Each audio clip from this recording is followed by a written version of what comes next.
All right, everyone, super excited to have you here talking about 3 powerful ways to build and strengthen connections in your classroom with your students. I'm mrmatera. If you've never been part of this channel, I would love it if you hit the like button and subscribe. This channel is all about finding joy in the journey, both in the classroom as well as out of the classroom. We discuss all sorts of things. If you think today's topic is one you're interested in, stick around. Love it if you made it all the way to the end. Love it if you also interact by posting comments down below. All right, everybody, let's get into it.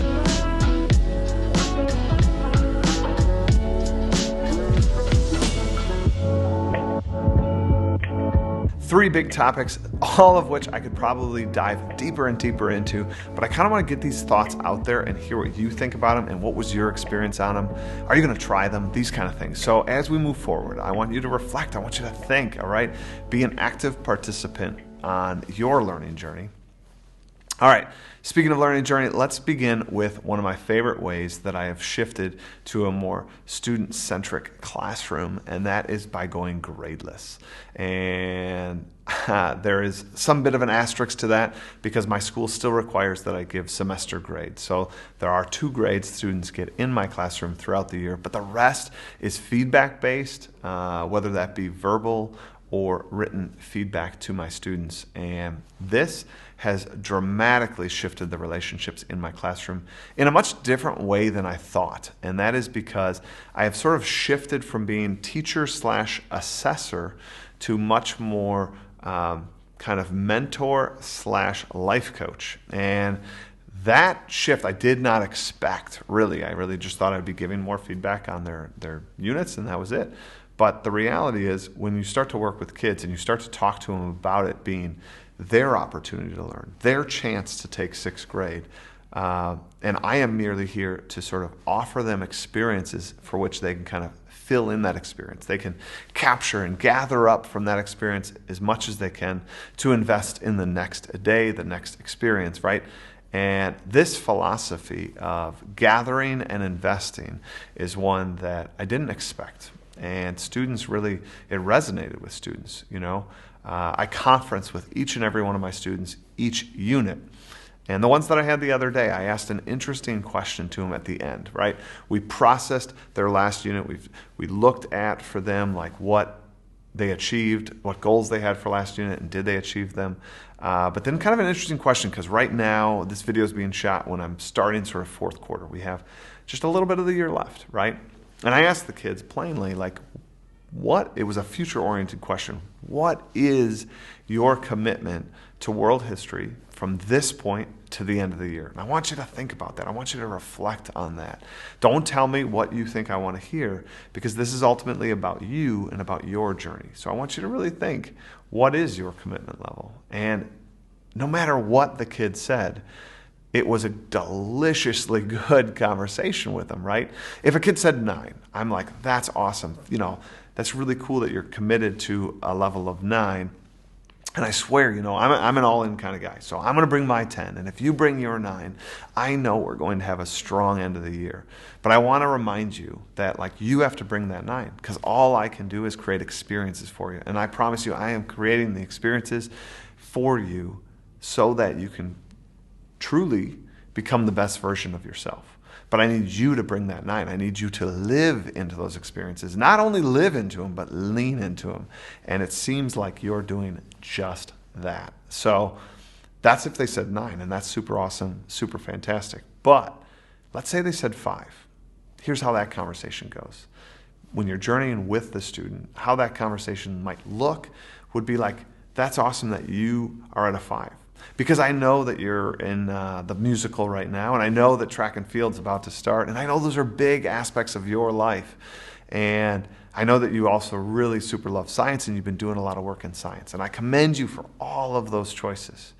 But I just need you to hear that, like, you at a 5, I want you to sort of think through what goals you have for this class. We talked about your dedication, right? Your commitment to this class is a 5 right now. But, like, what are your goals? And do those 2 match, right? And some of the kids sort of talk about, like, well, I mean, like, I was hoping that I would, get an A in this class. And it's like, oh, that's interesting, right? I got to tell you, I don't think that a commitment level of 5, right? Your dedication at 5 is going to result in that. Like kids that kind of get up in that A are ones that like they're capturing more from this experience. They're leaning more into this experience, and as such, they're able to get to those top tier marks.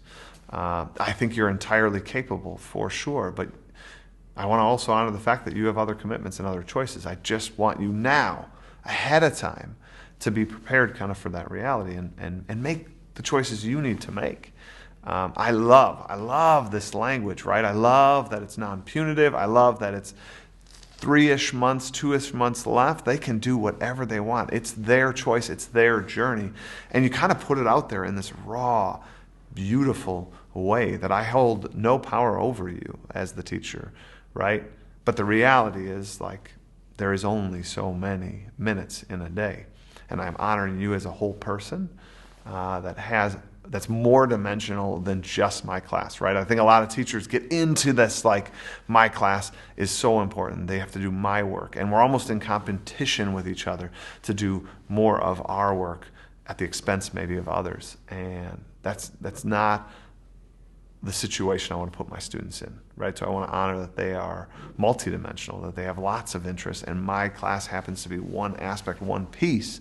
But I also want to help coach them up, that like all of their choices affect each other. All right, number 2, the other way that I like to change a relationship in my class for that better piece is joy. And I use this word intentionally, joy, because you guys know on this channel I'm all about engagement and gamification and playful learning. Super awesome. Check all of those things out. They are all so important to have with your classroom. I mean, ooh, do I love those.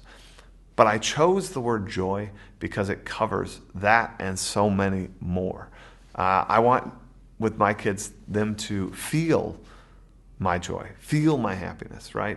Know that, like, I'm excited to see them, right? Show that by playful moments in the hall, playful moments, down in the lunchroom, surprise moments, right? Whether that's a crazy new seating setup, that's what I got going on right now. None of the kids know why I'm doing it. I'll be honest, I don't even know why I'm doing it, but that's fun, that's different, right? And so try to have that playful moment with your kids, that joyful moment. Try to have moments of laughter.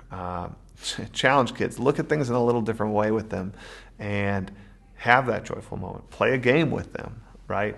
Listen to them. Ask them questions about their life that don't have an end game for you other than to build the relationship with them. That's awesome. But I definitely suggest checking out all those things, all the engagement things, the intentionality that comes around a gamified class, a student-centered class is so powerful and so epic. I definitely suggest you check those out for sure. And my third way in which I connect with my students is, to be honest, a vulnerability with them. And this is something like, it's relatively new for me. I think a lot of teachers want to be put together, have the answers, have the solutions. But I think a vulnerability where you kind of ask kids, invite kids, and are transparent with kids about your feelings and about like where you're at is pretty big. I'll go back to that Gradeless for an example here. I end a lot of my conferences with students by asking them what they need from me. I ask them, do you have any feedback for me? Is there anything I can do to support your learning journey, right? This is awesome because this is where we get into more that mentor role as opposed to teacher/assessor role. I am sharing with them that, like, I am here for them. This is their learning journey. And like any good mentor, it's not for me to make it easier, right? Brene Brown says it so well. The adults in the child's life shouldn't prepare the path for the child. We should prepare the child for the path. I love that quote, and I think it's so fitting here. My role as a mentor is to listen, to help, to build in the experiences, more of, less of, whatever, the ones that are best meet their needs.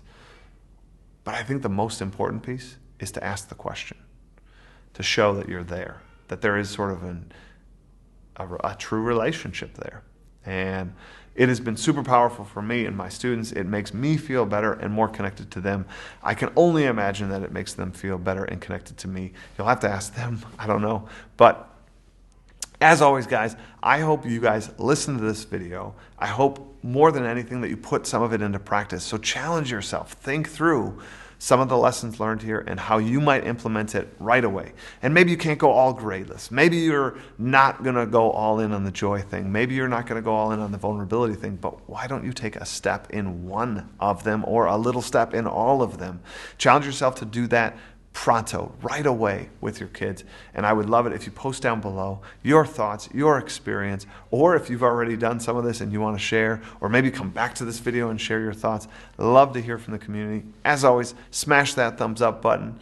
Hit the subscribe button if you're not part of this channel, because I want you to be part of this channel. And that's all I got for you guys today. I hope you have a good one, and I hope you get out there and get after it.